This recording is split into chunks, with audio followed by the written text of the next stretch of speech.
오늘은 43번째 로마서 강의 43번째 산에 걸려 넘어지지 않는다. 산에 걸려 넘어지지 않는다라는 제목으로 말씀 나누도록 하겠습니다. 한목협에서 지난 3월 2일에 발표한 자료에 의하면 종교생활과 신앙의식 조사에 관해서 이렇게 조사를 했는데요.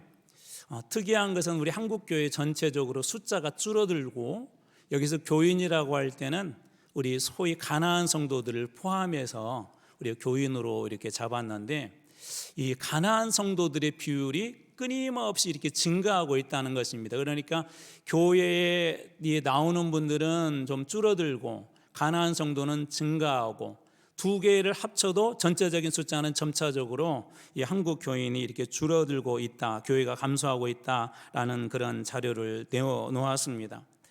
이러한 여러 가지 이 교회 감소 이후에는 여러 가지 이유들이 있지만, 우리 교회적으로 볼 때 교회 안에 신학적인 그런 논쟁이나 심각한 그런 교리의 문제가 아니라 교회 안에서 일어나고 있는 아주 사소한 일들, 혹은 교인들로부터 보여지는 사소한 모습들이 이 일반 사회에서 한국 교회를 부정적으로 보게 했다는 그런 것들이 많다는 것입니다.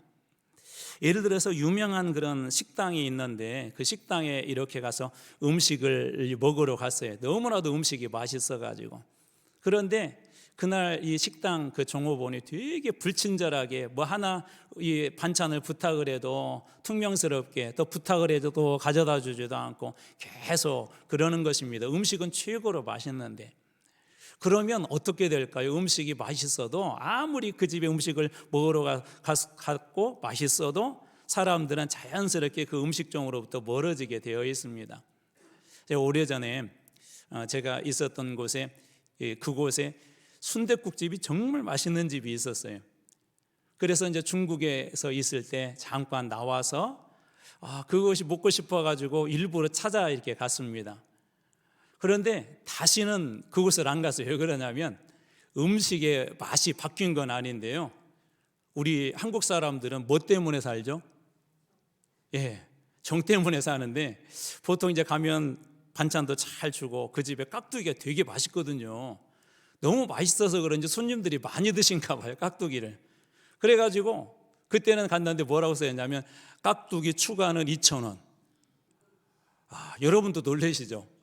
너무나 진짜 맛있는데, 그래서 그 뒤로는 그곳을 갈 수도 없지만 지금은 이렇게 가지 않았던 그런 기억이 있습니다. 음식이 맛있어도 어떤 또 다른 작은 요인들 때문에 이렇게 아무리 맛있는 음식점이라 할지라도 때로는 사람들이 외면하는 것처럼 교회도 마찬가지입니다.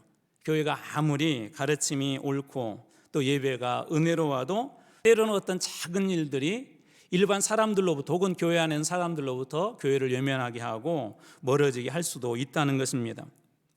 오늘 본문의 제목처럼 사람들은 산에 걸려서 넘어지는 것이 아니라 작은 돌멩이에, 작은 돌뿌리에 걸려서 넘어진다는 것입니다.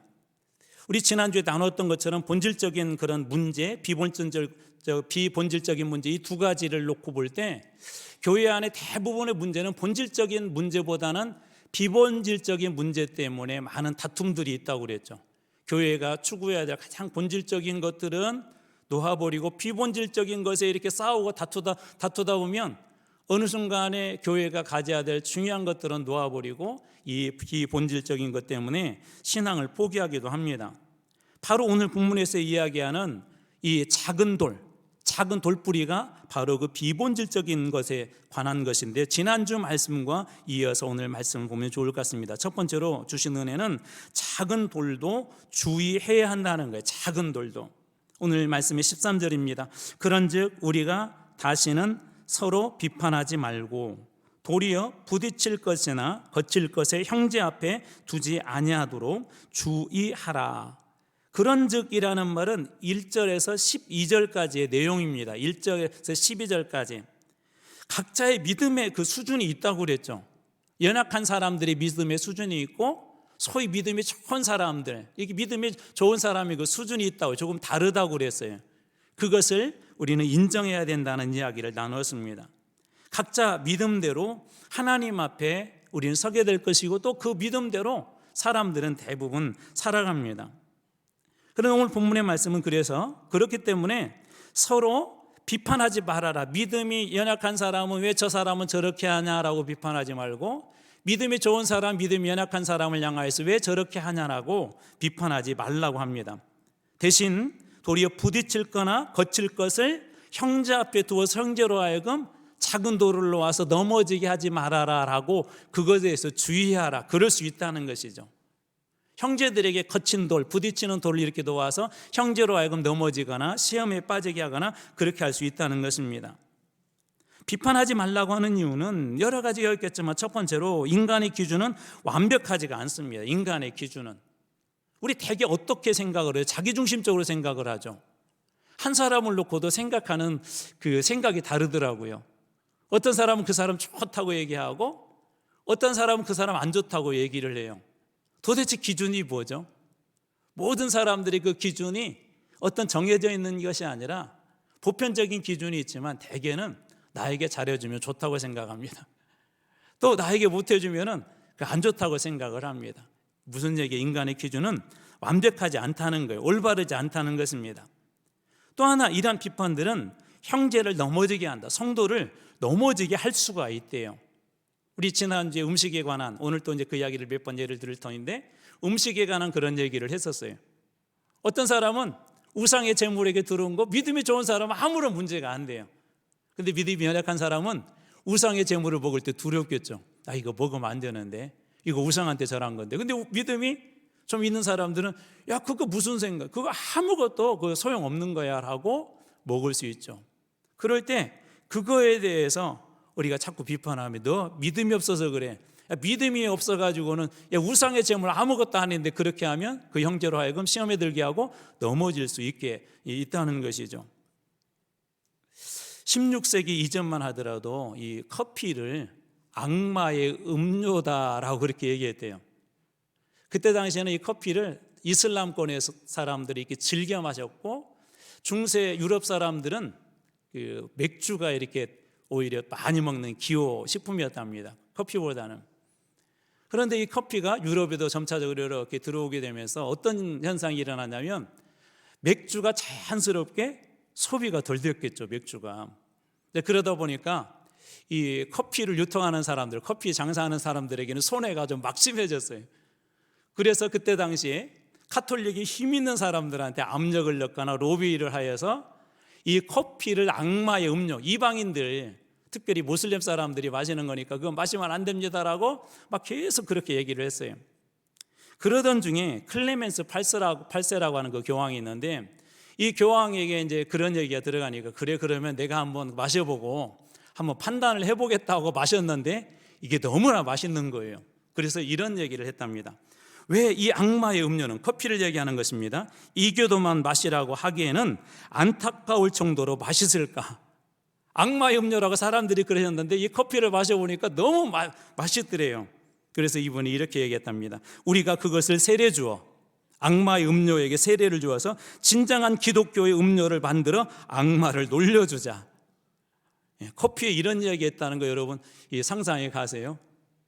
그래서 이때부터 이 클레멘스 8세가 이 커피에 대해서 공식적으로 야 마셔도 돼 하면서 그때부터 급속도로 이 유럽에 이게 퍼지기 시작했대요.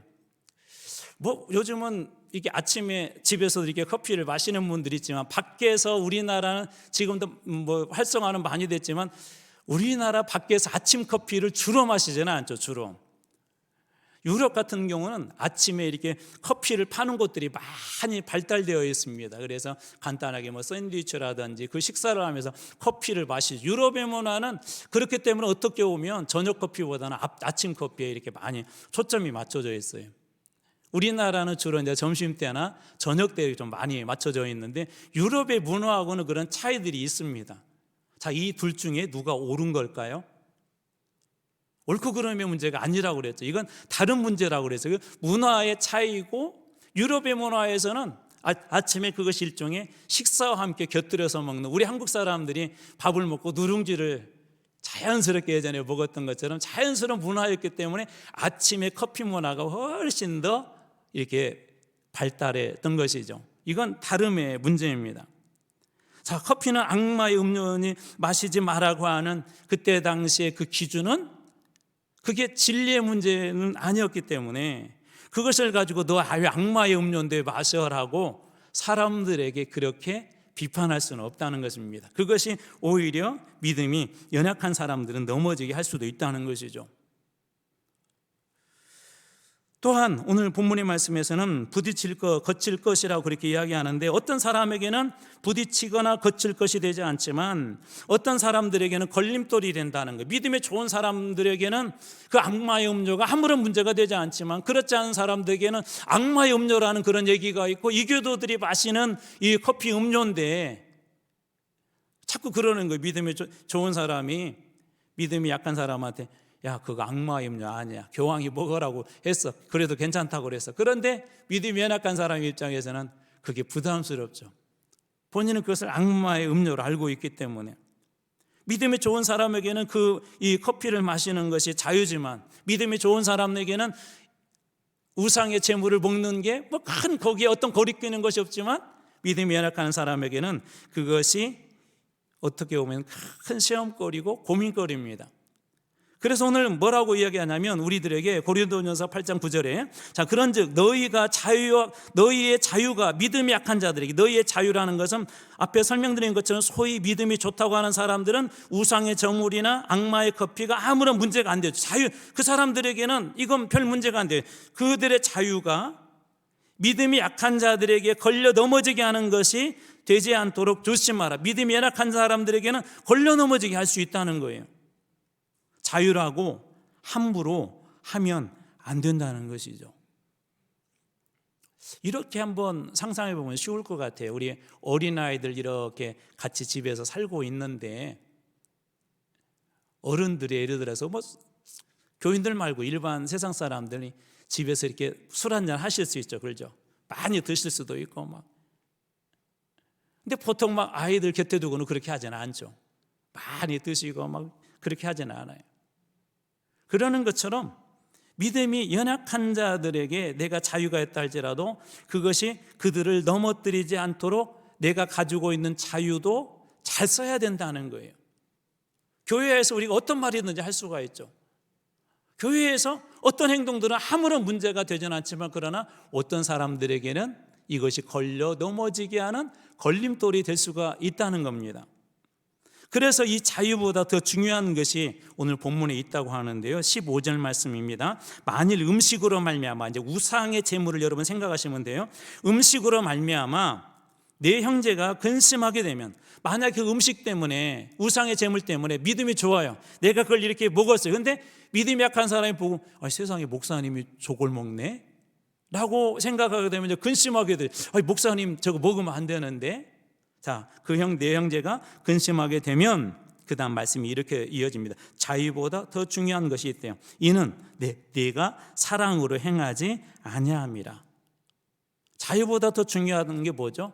사랑으로 행하는 것. 내가 할 수 있는 자유가 있지만 그렇게 할 수 있는 능력이 되지만 내가 그렇게 해도 내 믿음이나 모든 것에 아무런 문제가 되지 않지만 그러나 그것이 다른 사람에게 걸림돌이 된다면은 그런 자유는 있지만 사랑으로 하지 않은 것이래요. 예수 그리스도의 교훈을 거스리는 것이죠. 그 사람은 그리스도께서 대신하여 죽으신 형제인데 내 음식으로 망하게 하지 말아라 라고 그래요. 내가 먹은 음식으로 망하게 하지 말아라. 이렇게 보시면 좋을 것 같아요. 우리 한국교회는 아직까지도 술에 대한 그런 문제에 대해서 좀 엄격해요. 그렇죠? 한국교회는 일반적으로 성도들에게는 술을 금하고 있습니다. 자, 그런데 예를 들어서 아주 믿음이 좋은 사람, 또 예를 들면 뭐 목사님이나 우리 장로님들이나 교회 중직자들이 밖에서 예를 들어서 술 먹는 관객을 누군가 이렇게 봤다고 한번 상상을 해보세요. 특별히 교회 막 나와가지고 예수 믿는 재미도 있고 이제 신앙생활 열심히 하려고 하고 교회 와서 은혜를 받았는데 그런 모습을 보면 어떤 생각이 들겠어요? 소위 시험에 들죠. 왜냐하면 한국 교회는 전통적으로 술의 문제나 담배의 문제들을 금하고 있기 때문에 그 사람들이 볼 때 시험에 드는 거예요. 그러면서 아이고 저 사람도 제대로 예수 믿지 않은데 하면서 믿음을 떠나게 됩니다. 이것이 그 음식으로 망하게 하는 거예요. 음식으로 망하게 하는 것입니다. 다시 말해서 이런 음식의 문제로도, 사소한 문제로도 누군가를 망하게 하거나 누군가를 시험에 들게 하거나 시험으로부터 멀어지게 할 수 있다는 거죠. 믿음으로부터 멀어지게 할 수 있다는 것이죠.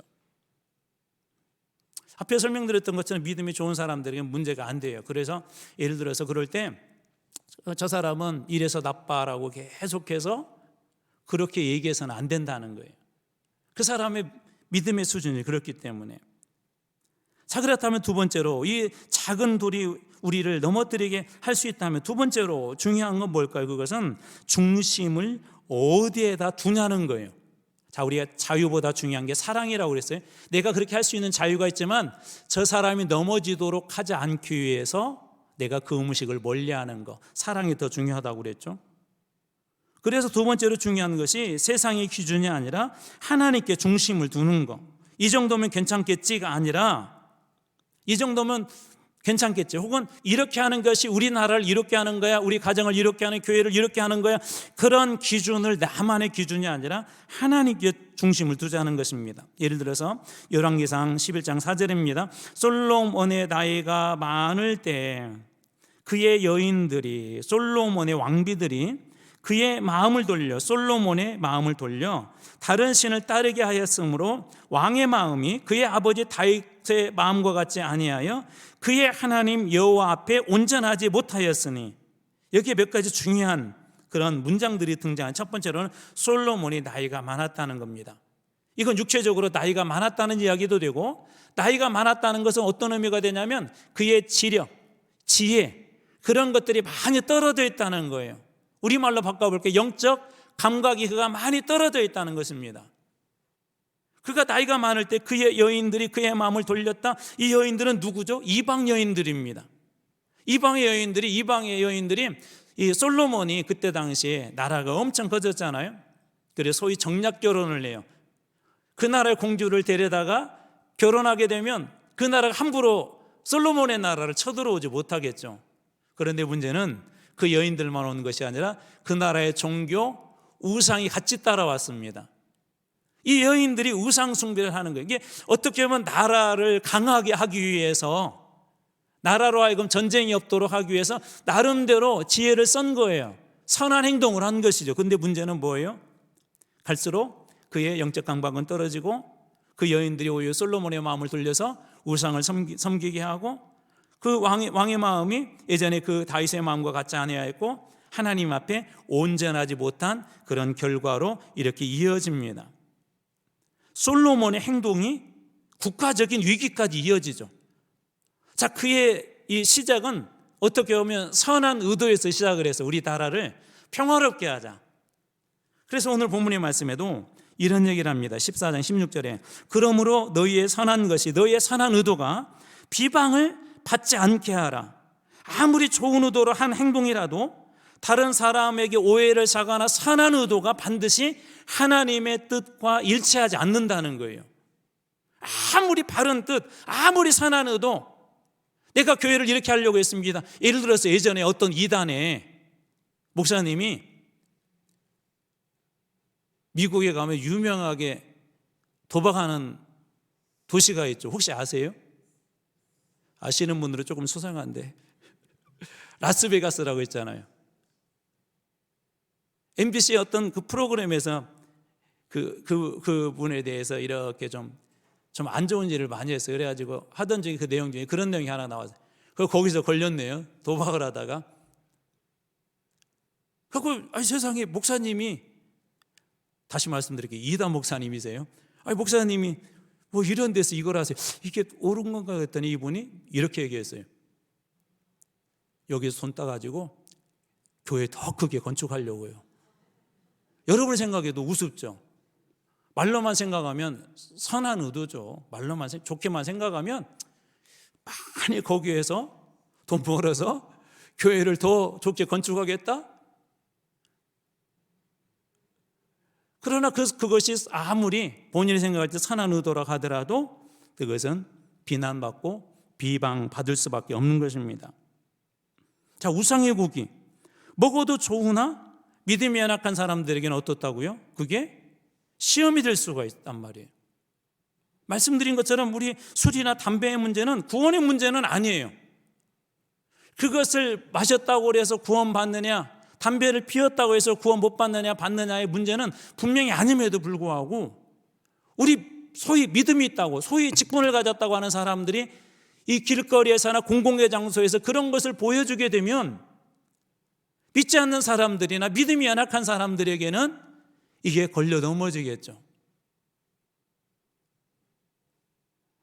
내가 하고 싶은 것이 아니라 정말 하나님께서 이것을 기뻐하시는가, 또 우리 교회 안에서 다른 형제들에게는 걸려 넘어지게 하지는 않는가, 그런 것을 생각하라는 것입니다. 그래서 고린도 교회 안에도 이 음식의 문제가 많이 있었잖아요. 고린도전서 8장 13절, 그러므로 만일 음식이 내 형제를 실족하게 한다면 나는 영원히 고기를 먹지 아니하여. 사도 바울이 하는 얘기예요. 고린도 교회의 우상의 제물에 대한 이 문제가 심각했어요. 고린도 교회 안에서는 이것 때문에 시험에 든 사람도 있었고 이것 때문에 교회를 떠나는 사람들도 있었습니다. 그러니까 이 먹는 문제가 얼마나 고린도 교회 안에 중요한 문제에 있는지를 알 수가 있죠.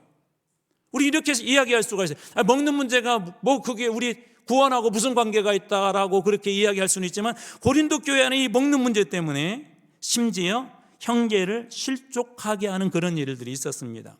그래서 다시 보십시오. 그러므로 만일 내가 먹는 이 음식이 내 형제를 실족하게 한다면 나는 영원히 이 고기는 어떤 고기라고 그랬죠? 고린도 그 지역, 당시 로마나 이 지역에서 파는 고기들은 대부분이 우상 앞에 제사하고 그리고 나서 파는 고기들이에요. 우상의 제물들이라, 그냥 단순히 고기가 아니에요.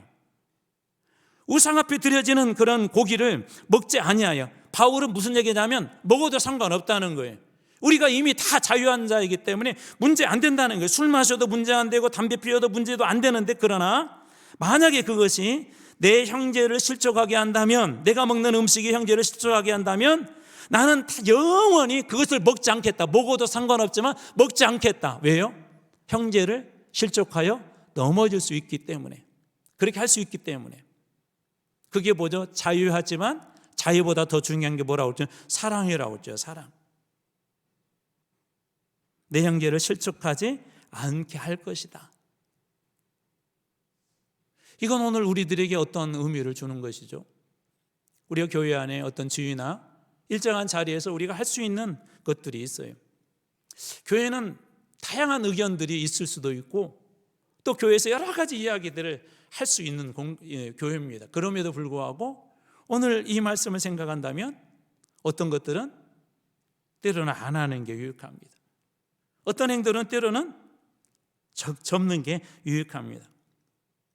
나는 내 행동이 다른 사람에게 비방받을 여지가 있는지 돌아봐야 한다는 것이죠.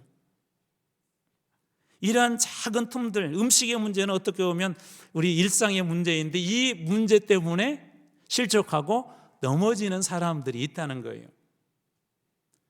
그러면 어떻게 할 것인가? 17절 말씀입니다. 하나님의 나라는 먹는 것과 마시는 것이 아니요 오직 성령 안에 있는 의와 평강과 희락이냐. 먹는 것과 마시는 것, 이런 작은 것들은 예를 들어서 하나님의 나라의 중심은 그곳에 있는 것이 아니죠. 예수님도 먼저 그의 나라와 의를 구하라고 하고, 지난 시간에 보았던 것처럼 예수님의 시험 중에도 돌덩이가 떡덩이가 되게 하라는 것은 어떻게 우리 일상에 가장 필요한 것들이지만 그 문제 때문에 그 문제가 하나님 나라의 핵심은 아니라는 거예요.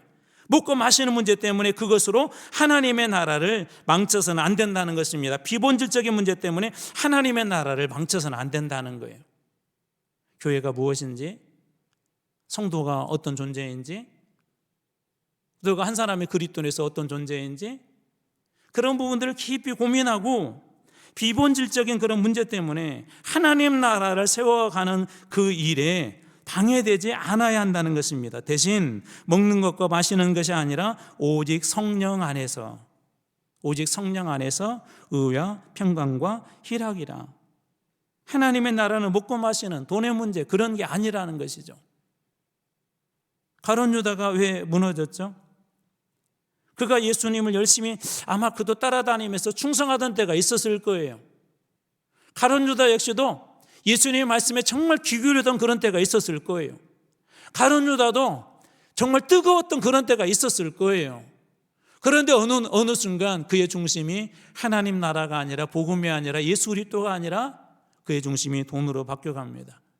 그래도 이게 중요해. 그래서 계산을 하죠. 이 많은 사람들을 먹으려면 돈이 이렇게 필요한데 우리가 돈이 어디 있습니까? 라고 계산을 합니다. 결국 유다는 무너지고 맙니다. 예수님에게 시험한 사단의 시험도 그런 것 아닙니까? 그래서 예수님께서는 뭐라고 말씀하시죠? 너희는 먼저 그의 나라와 의를 구하라. 어디에 중심을 두냐는 것이죠. 그래서 세 번째로 생각하고 고민해야 할 것이 뭐냐면 하나님의 사업을 세우는 일에 우리가 온전히 헌신하고 있는지 고민해 봐야 합니다. 오늘 말씀의 19절입니다. 그러므로 우리가 화평의 일과 서로 덕을 세우는 일에 힘쓰나니. 자, 하나님의 나라는 먹고 마시는 것에 있는 게 아니라 오직 성령 안에서 의와 평강과 희락이라고 했어요. 자, 그렇기 때문에 우리가 화평하는 일과 서로 덕을 세우는 일에 어떻게 해야 된다고요? 힘써야 된다. 화평하는 일과 서로 덕을 세우는 일. 이 두 가지는 밀접한 관계가 있죠. 화평하지 않은데 서로 덕을 세울 수가 없고 서로 덕을 세우지 않은데 화평할 수 없습니다.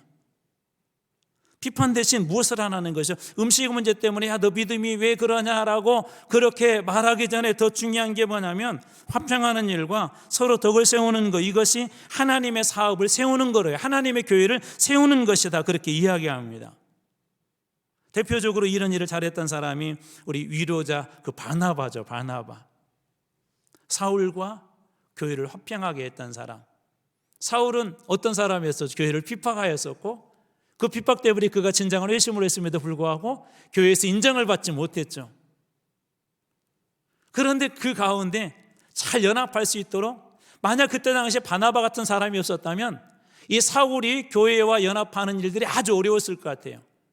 그 다음에 그 뒤에 우리 사도행전에서 보았던 것처럼 수많은 선교를 할 때 많은 교회들의 도움이 필요했고 예루살렘의 교회도 많은 도움을 주었는데, 만약 그때 당시에 이 바나바가 이 사울과 교회로 화합하게 하지 못했다면 이 사도 바울의 선교 사역은 엄청 힘들었을 것입니다. 그러니까 화평하게 하고 화합하게 하고 서로 덕을 세운다는 게 얼마나 위대한 일인지를 알 수가 있죠. 이 일들이 깨져버렸다면 이 사도행전도 어떻게 보면 없을 수도 있고요, 이 일이 깨져버렸다면 로마서라고는 위대한 성경도 나오지 못했을 수도 있습니다. 화평하는 일, 서로 덕을 세우는 일, 그 일들을 이 바나바가 잘했던 거예요. 교회와 사울을 잘 연결시켜줬던 것이죠. 그런데 이러한 일을 깨트리는 것 중에 하나가 초두에 말씀드린 것처럼 어떤 신학이나 교리의 문제가 아니라 이런 사소한 문제. 그래서 오늘 20절에 우리들에게 이렇게 권면합니다. 음식으로 말미암아, 음식과 같은 것들이 하나님의 사업을 무너뜨리기도 할 수 있기 때문에, 자, 음식으로 말미암아 하나님의 사업을 무너지게 하지 말아라. 비본질적인 것 때문에 하나님의 사업이 무너지지 않게 하라는 거예요. 비본질적인 것 때문에. 만물이 다 깨끗하되 거리낌으로 먹는 사람에게는 악한 것이니라. 만물이 다 깨끗해. 자유한 사람에게는 아무런 문제가 안 돼요. 그런데 어떤 사람에게는 어떻다고요? 그게 거리낌이 돼요. 그것 때문에 하나님의 사업, 교회를 세우는 일들을 무너뜨리지 말아래요. 우리들에게도 이 음식의 문제들이 실은 다 있어요. 오늘날에도 있어요. 교회가 무너지고 시끄러운 이유가 본질의 문제 때문에 그런 건 거의 없어요. 야, 왜 우리 열심히 복음 안 전하냐, 막 그것 때문에 교회가 열심히 막 복음 전하고자 막 그것 때문에 싸우거나 다투는 그런 경우는 없어요. 되게 비본질적인 문제. 오늘 여기서 계속 이야기하는 음식에 대한 문제. 너는 왜 그러느냐? 왜 그렇게 믿음이 없어가지고는 그러냐? 왜 당신은 왜 우상의 제물을 먹느냐? 그런 문제 때문에 그렇다는 것이죠. 그래서 뭐라고 이야기합니까? 음식으로 말미암아 하나님의 사업을 무너지지 않게 하라. 무너지지 않도록 하라. 바울은 음식과 같은 사소한 문제 때문에 하나님의 사업이 방해받지 않도록 하라, 그렇게 이야기합니다. 그래서 여러분들이 늘 고민할 때 고민하셔야 돼요. 고민할 때 나의 이 고민과 생각과 결단과 말과 행동이 하나님의 사업, 하나님의 교회, 하나님의 복음을 세우는 일인가, 아니면 무너지게 하는 것인가를 고민하셔야 돼요. 교회가 정말 치열하게 고민하고 다투고 어떻게 하면 잘할까라고 고민해야 될 것은 복음에 대한 문제고 영혼 구원에 대한 문제에 대해서 그렇게 열심을 내야 되지, 나머지 문제들은 지나고 나면 별것 아니에요. 예전에 100년 된 교회 이야기 제가 말씀드렸잖아요. 목사님이 새로 부임을 했는데 이곳에 이렇게 피아노 한 대가 있는 거예요. 100년 동안. 이게 그 교회인들은 잘 몰라요. 계속 다녔기 때문에. 장로님들 잘 모르세요. 그래서 목사님이 그렇게 말씀을 드렸대요. 이게 조금만 치우면 이 전체적으로 성도들이 집중하기도 좋고, 그래서 여러저런 설명을 드렸는데 어느 장로님이 목사님 저 피아노는 100년 전부터 거기 있었습니다. 그런데 1년 뒤에 저쪽 원하는 곳에 피아노가 가 있었대요. 어떻게 갈게요? 조금씩 매주일마다 조금 옮겼대요. 비본질적인 문제죠. 이런 문제 가지고는 다툴 일이 아니에요. 교회가 정말 치열하게 고민하고 치열하게 부딪혀야 될 문제는 그리스도 안에서 내가 어떻게 십자가를 질 것인가, 교회에 맡겨준 본질적 사명 복음을 위해서 우리가 어떻게 헌신할 것인가, 어떻게 교회를 보이는 외관이 아니라 내적으로 정말 아름답게 세울 것인가, 이런 고민에 대한 고민들은 하셔도 돼요. 그러나 그런 비본질적인 문제 때문에 여기 있어도 괜찮고 저기 있어도 괜찮은 것들은 조금 자존심 상해도 양보하시면 돼요.